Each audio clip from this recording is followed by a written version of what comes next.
And now, Doc Talk, brought to you by Plateau Medical Center. Hello, I'm Dr. Paul Conley, and thank you for tuning in to Doc Talk. This evening we're talking about immunizations. Currently, we're right in the middle of influenza season. Thus far in 2019-2020 flu season, we've had approximately 10,000 deaths and 180,000 hospitalizations. This evening we have Dr. Charles Burdett. Dr. Burdett is a family physician at Anstead Clinic, and he's going to be talking to us a little bit about vaccinations. Dr. Burdett, thanks for coming tonight. Oh, thank you for having me. So, Dr. Burdett, I guess with vaccinations, I always tell patients this is probably one of the things that has revolutionized healthcare as we know it. Vaccines have been able to prevent certain diseases. We no longer see smallpox, polio, measles, mumps, rubella, things that plague children we don't even see anymore. Even chickenpox, which we had, we don't even see anymore. So I guess one of the questions I want to know is what are the recommended vaccines? Right now, of course, coming from the CDC, I recommended adult vaccines, which we're going to focus on tonight as adult vaccinations, are influenza, pneumonia, shingles, hepatitis, and Tdap. Yes. Well, so as far as, again, with vaccines, so why is it important, I think, Dr. Burdett, that we get out there to the community that why should we vaccinate? Well, the big issue with vaccinations is being able to prevent these diseases. Also trying to prevent what can happen because of these diseases. When we look at many of the conditions, and since you brought up the flu season, flu unfortunately can lead to things such as pneumonia, sepsis, and as I think you said on the radio, we've had over 10,000 deaths here in the U.S. already from the flu. I don't believe that many people realize how many deaths happen every year just because of the flu. And also the other side effects for the other diseases that we'll talk about this evening. I think, currently right now, Dr. Burdett, we've been seeing a lot of things on the news with the coronavirus and the coronavirus that's in China currently going on right now from Wuhan. And so it's the Wuhan flu. And we've had a lot of people concerned in this country about that. But currently there's been about 500 deaths with this virus, but none in the United States, 0. And so I think, we sometimes get caught up with some of these things that are going on across the season. We're not really focused on our own country. And again, from 2010 to 2020, that 10-year period, we've had over 60,000 deaths from influenza A and influenza B. And I guess, in saying that, we do know that vaccines work, but I guess people want to know, how is it that vaccines work? Why are they so effective? Right. Well, vaccines are actually pretty simple when you actually get down to looking at how they work. Vaccines work by basically giving you a protein or a part of the virus or the bacterium that causes the disease, causes your immune system to develop a memory. A lot of people don't understand that, but we have little cells that float around in our body that hold a memory, and when they come again to this same bacteria or virus, they're able to call out the troops, so to speak, to help your body fight that disease. So, some people, when we talk about, vaccines, and there's different types of vaccines, some we say are a live vaccine, some are a dead vaccine. Can you discuss a little bit about what the differences are there? Sure. Brought myself a little note just so I can make sure I keep up on all that, because there are many different types. Many of the live vaccines, because some people are concerned that the flu is a live vaccine. It is not. Really, the live vaccines have to do with childhood. That's your measles, mumps, rubella, rotavirus, smallpox, as you mentioned earlier, chickenpox that you mentioned earlier, and the yellow fever. Those are some of the live vaccines. Inactivated vaccines are another type of vaccine. That's the hepatitis. The flu shot is an inactivated vaccine. Polio, which is the shot, not the oral dose given to children, and rabies is an inactivated vaccine. What that means is that the vaccines are basically dead, broken apart chemically to help the immune system. Then you have the ones for hepatitis, your whooping cough, pneumococcal that we're going to talk about tonight, that are just portions of the virus, and then your toxoids, which is your diphtheria and tetanus. So, with these vaccines, what, if any, are some dangers maybe associated with vaccination? Well, the number one concern with any kind of vaccine is your is being allergic, your allergic reactions. That's the main dangers with them. Some of the other things that can happen with the immune response is when people have fevers, coughs. They can have reactions in the sites, which you'll get swelling, and sometimes they get flu-like illnesses. One of the concerns about the flu shot is can you get it from the flu, but we're going to talk about that here in a little while. So I guess, if a patient comes to you and says, Dr. Burdett, why get the flu vaccine? I mean, one, we already talked, we've had 10,000 deaths to date. And again, we're still right in the middle, of this season. What would you tell to the viewing folks out there? Why should you get that flu vaccine? That's a very good question. That's an excellent question. Why should we get that vaccine? And the importance of getting the flu vaccine, as you said, there's been 10,000 deaths already in the U.S. When you go back and look at some of the pandemics that have happened, the 1918 flu was one that they talked about, and we've been worried about having another pandemic. 50 million deaths in 1918. That was 102 years ago.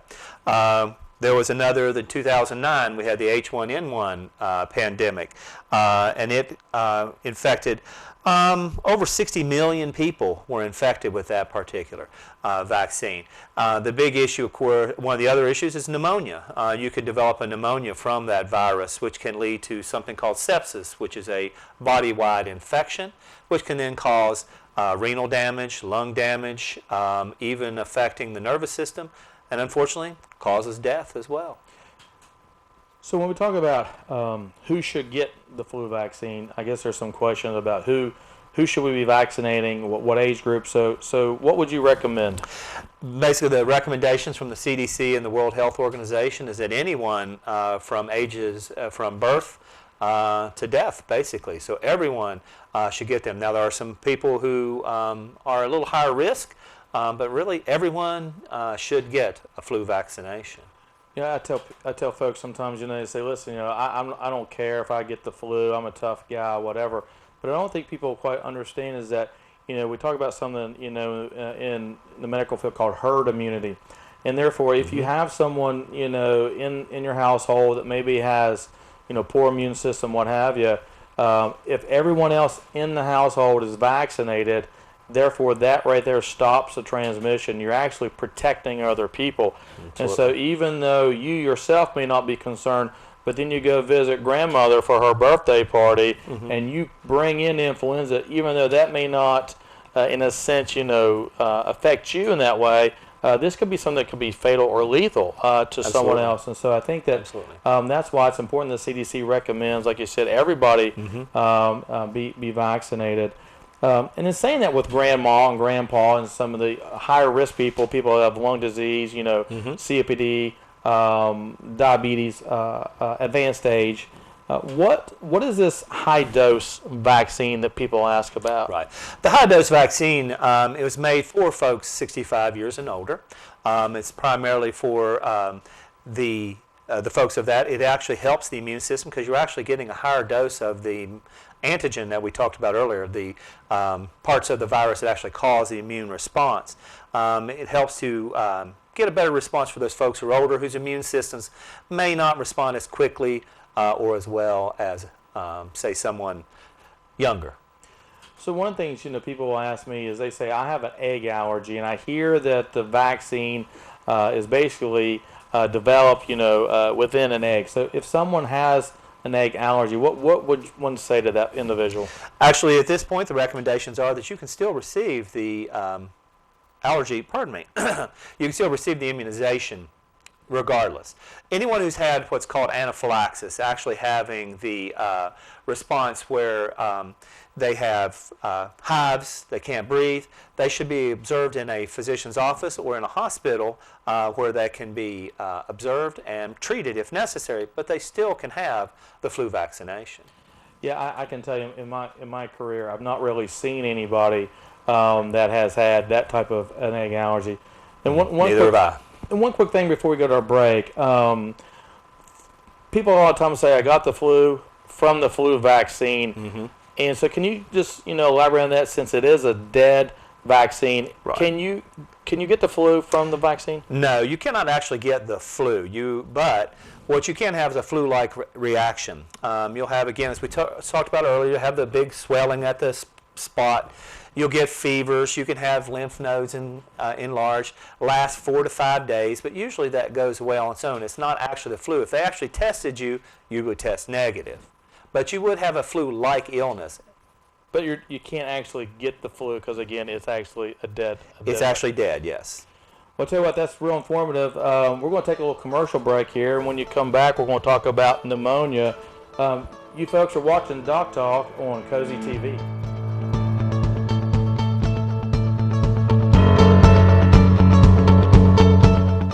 At Plateau Medical Center, we have the newest technology, which is robotic surgery. Prior to us getting it, you would have to travel out of the area into a larger hospital. By using the robot, less pain, quicker recovery time, quicker return to normal activities, and shorter hospital stays. This new robotic platform allows us to do what we do and do it even better, and that's only going to benefit our patients. It's not about the technology, it's not about the robot, it's about patient outcomes.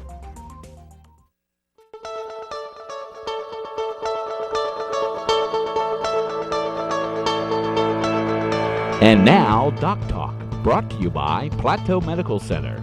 Here's Dr. Paul Conley. Welcome back to Doc Talk. I'm Dr. Paul Conley, and tonight we have Dr. Charles Burdett. And Dr. Burdett, right before the break, we were talking a little bit about pneumonia. So we've covered influenza, and we've talked about the importance of that. And one of the things you alluded to is that people that contract influenza can sometimes develop a secondary infection, pneumonia. And we know that pneumonia is something that's every bit as serious as influenza. Right. So can you talk to us a little bit about pneumonia and why do we vaccinate against it? The vaccination that we have today for pneumonia is actually against the pneumococcal bacteria. Most pneumonias are actually viral in nature. But pneumonia, the pneumococcal bacteria, can cause many other infections, ear infections, sinus infections, meningitis is actually seen, and sepsis, bacteremia. But why do we vaccinate again? To help those folks to prevent from developing pneumonia, because pneumonia can lead to over 1 million adults in the U.S. seek out hospital care because of pneumonia. 50,000 deaths, almost 5% of those people will die from pneumonia. I can tell you my practice, a lot of folks, I think minimize pneumonia because we have antibiotics, but, I think, people watching the show may remember movie stars and actors such as Jim Henson with the Muppets died from pneumonia. Absolutely. Bernie Mac, if you remember him, he died from pneumonia. So these pneumonia is very serious, okay? Absolutely. And so I think, we need to make sure that it's not minimized. Now, with flu vaccine, we talked about basically from 6 months on, we should receive the influenza vaccine. Basically, with the pneumococcal vaccine that we're talking about, what is the guidelines and recommendations for when one should receive that vaccine? Absolutely. One thing I didn't mention about the flu is yearly. Pneumonia is just a little bit different. There is now the pneumonia 23, and the numbers that you'll hear, the 13 and 23, really refer to how many strains of the bacteria that it covers. A lot of people don't understand there are different strains of these bacteria. There's up to 23 that they're doing now, but these are the 23 top that they find in studies. The recommendations are for you to get the 23, and every 5 years, if you have certain conditions, as you mentioned before, like COPD, diabetes, if you have any kind of immune issues as far as immunocompromise, if you're under chemotherapy, those sorts of things. And you should do that every 5 years.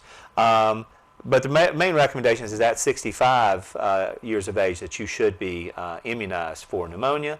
And the recommendations actually right now are for the 13. You should get the 13 at 65. 1 year later, get the 23, and that should pretty much take care of you through your life.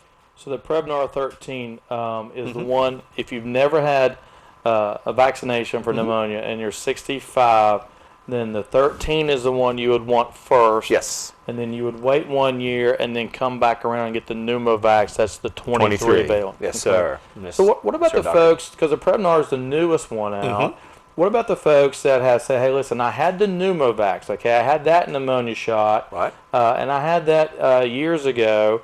What about Prevnar? That's a little bit of reverse, but, because we talked about doing the Prevnar first, then Right. Pneumovax. But this person says, hey, the Prevnar wasn't around. I've had Pneumovax. Should I then get Prevnar afterwards? Absolutely. They should still get they can go ahead and get and follow the 1323 route if they want, the way it's recommended. Or if they've had one, say at 60, they had the Pneumovax, they can go ahead and have the Prevnar as long as it's a year later. And that should still give them their protection. So you got that COPD patient or someone has asthma or has a pulmonary issue and we're concerned about pneumonia, and you talked about age 65, but so if the patient had that Pneumovax vaccine prior to 65 and now they're over 65, is that when they should receive a booster? Basically, they should always get the booster every 5 years. If they have been if they're 50 years old, say we have a 50-year-old COPD patient, they should get the 23 at 50, and then every 5 years, and then basically after 65, they should go ahead and get that 1 year later, get that 13 or the Pneumovax. And obviously getting the influenza vaccine as well. So. And the influenza is yearly. We can't stress that enough, is that every year it's a different strain. And I think, one of the things, we talk about, with that, how it changed, how those strains change. I think, we look at what's going on in Australia to try to get our data because, that's on the southern hemisphere. And so their winter is going on in our summer. And I think, as we try to, see what strain that is, by the time it goes from Australia to Hong Kong to over to here, sometimes, the virus will shift and drift. And so that's why I think sometimes folks say, why did this vaccine, why isn't it 100%? Because it can change, but I still think, the recommendation will be still get the flu vaccine because even though if it's not 100% spot on, you still receive some immunity with that, correct? Absolutely, yes. And that's why they do the research that they do to determine which strains they put into that. Unfortunately, sometimes they don't hit it exactly, but looking back at the studies, the lowest I've seen is 50%. So they're covering more than half the people with every one. And we should always stress that no vaccine is 100%. Again, there are always those risks. But it is much better to have 97% than 0. And I think, the thing is that it attenuates the disease, even if you were to contract the flu if you had the vaccine. Let's just talk a little bit about something that I see a lot and you do as well, and we have a vaccine for this as well, and that's shingles. One in 3 Americans in a lifetime are going to contract shingles. Absolutely. And so that if anyone watching the show has ever had shingles, you know where I'm going with this. I mean, it's very, very painful, very miserable, and sometimes even after the rash goes away, they get this post-herpetic neuralgia where they continue to have pain, months, even years after that goes away. So shingles, I mean, we can actually prevent that as well. So so tell me a little bit about shingles and the vaccine that we have. Absolutely. Well, the shingles vaccination has been very effective for the folks who get it. Basically, it's recommended at 50 years of age. It used to be 60. You had to be 60 or older to get it. Now it's recommended to be done at 50 years of age. And that is the new 2 series, the Shingrix, if people have heard of that. It's 2 to 6 months apart. You take the 2 shots, and that should cover you. And one thing I do want to stress is that people should get this even if they've had chickenpox, even if they had the severe cases. I've heard that many times. Well, I had a really bad case of chickenpox when I was younger. I don't think I really need that, or do I really need that? Well, unfortunately, as we get older, the immune system does lose some of that memory, and so it is very important to increase or up that because of what you mentioned about how painful and how difficult sometimes the shingles can be on people.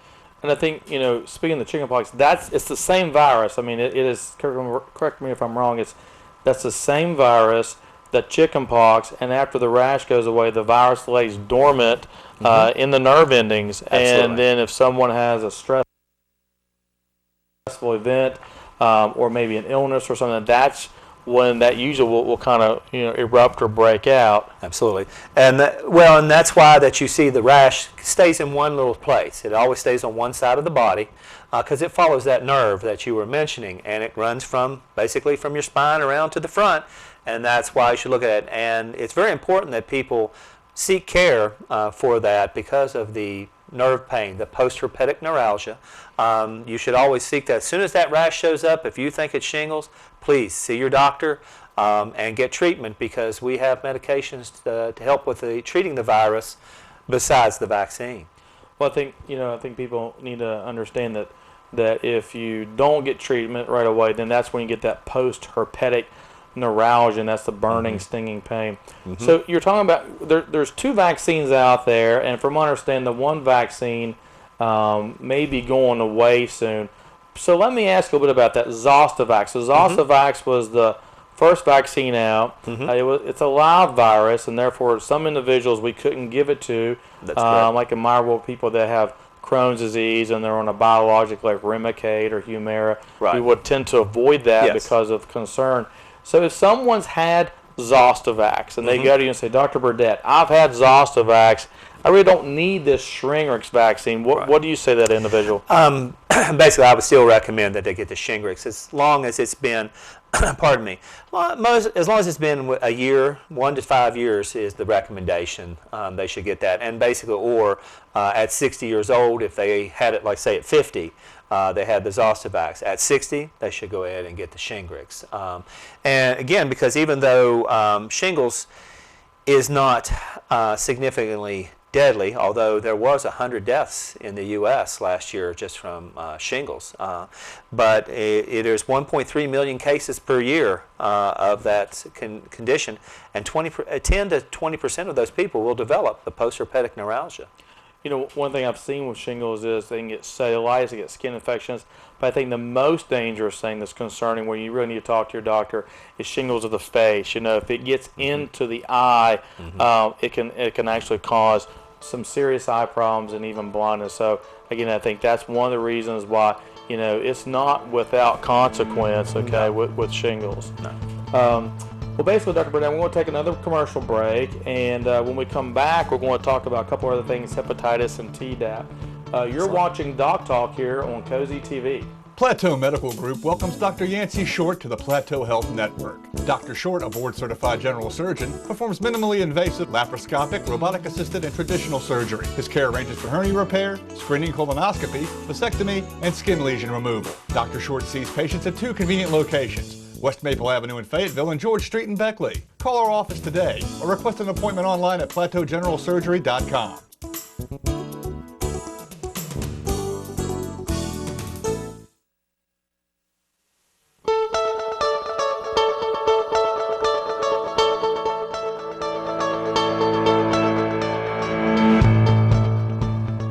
Welcome back. I'm Dr. Paul Conley, and we're here with Doc Talk. Dr. Burdett, right before the break, we're talking a bit about shingles, which obviously is a virus, and another virus that we think about, maybe not so much. We think about hepatitis, and I know there's different strains of hepatitis. There's A, there's B, there's C, and we have vaccines for a couple of those. And I guess in saying that, who should get a hepatitis vaccine and why? Okay. Well, basically the types of vaccines that we were talking about, I want to point out first, is we really have vaccines just for the A and the B. We do not have vaccinations for the hepatitis C. There's been some concern, there's been things you see on the internet about that there's a vaccine out there, but there is not. But there is a hepatitis vaccines for A and B. A is the one that you may have heard about. Unfortunately, there was an outbreak in Charleston last year that was treated and found at a restaurant. Basically, anyone with chronic liver diseases of any type should get the immunization. HIV infections, unfortunately, folks who are engaging in any anal sexual activity should have that. IV drug users, also homeless should get it.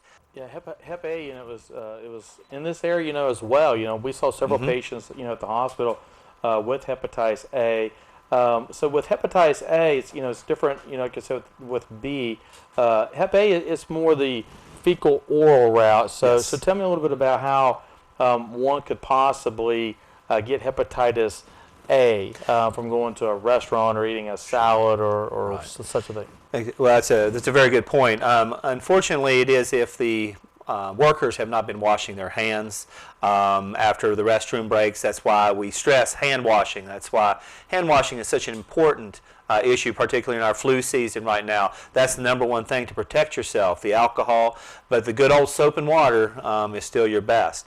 And again, protecting yourself is also make sure you go to reputable restaurants, also looking for that little sign about the health department. That's why the health departments are out there and why there's a physician like us who helps to manage that and make sure that that's being done to prevent the spread of these kinds of diseases. So hepatitis A, it's self-limited.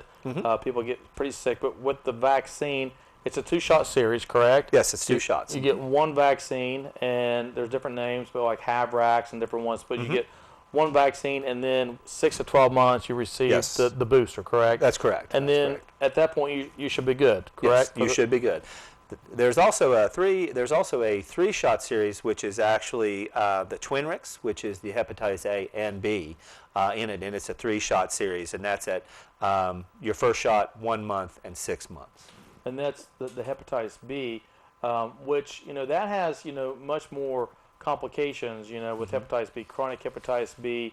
Obviously, we think about chronic liver disease, and obviously it can be transmitted from it's more it's a sexual transmitted disease. It Yes. can be transmitted sexually. Where hepatitis C, which is something that I treat, we don't have a vaccine due to the type of the viruses. It's an RNA virus. But we do have, fortunately, we're getting better and better treatments for hepatitis C. Right. Currently, still the number one cause of liver transplantation in the country is hepatitis C, but that number is going down with our newer antivirals. Another question comes up to me a lot, Dr. Burdett, is speaking of the more advanced age people, who maybe had a tetanus or the Tdap. We you're talking about whooping cough and pertussis. So you get a person who says, "Hey, listen, I'm going to go out of town. I just had a new grandbaby, okay, but I'm concerned about this pertussis because I was told that there could be some concern with that. When should someone consider Tdap versus tetanus? And at what stage, should someone receive a booster for that?" Sure. The boosters for tetanus should be every 10 years. If you work in an area where you may be a little bit higher exposed, you may want to think about every 5 years. But in response to your questions about the whooping cough itself, most parents and grandparents or people visiting the child should get the pertussis, the Tdap, the TDAP, which is tetanus, diphtheria, and the acellular pertussis, which is the whooping cough, before they go to see the child. Okay. So when we talk about tetanus, that's the one we think more about. The dirty nail, or you stepped on something in the barn. And that's or even a dog bite or something like that. That person should receive tetanus, and that's the TD.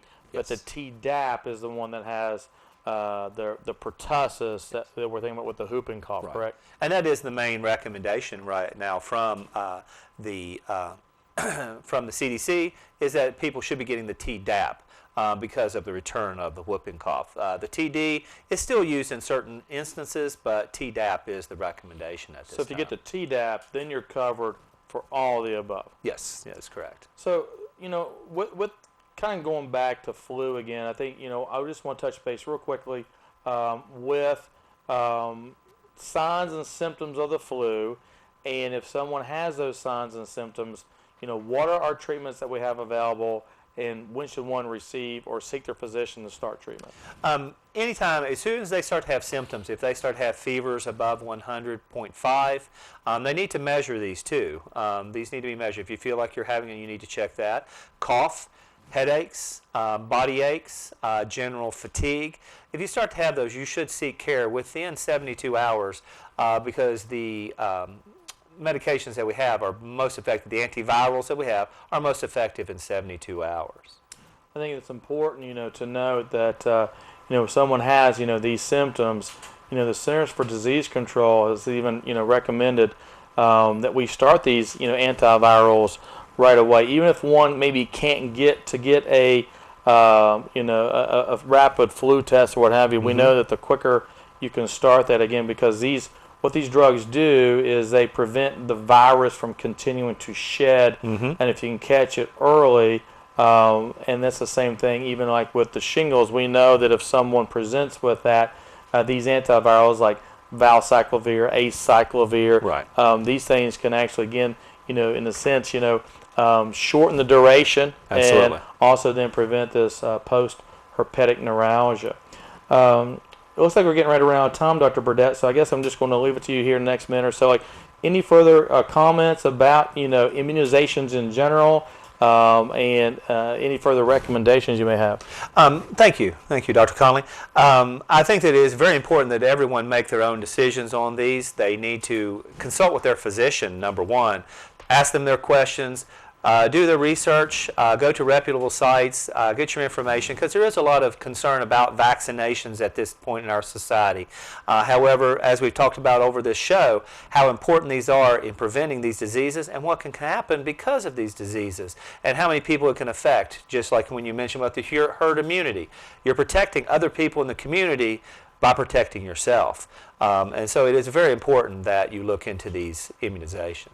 I still think it's amazing. This year we've had, again, 10,000 deaths from influenza, and again, that number is continuing to climb as we're still right in the peak of influenza at this point. So I guess that's a wrap. So I just want to tell you folks, thanks for tuning in to Doc Talk. I'm Dr. Paul Conley, and until next time, have a good night.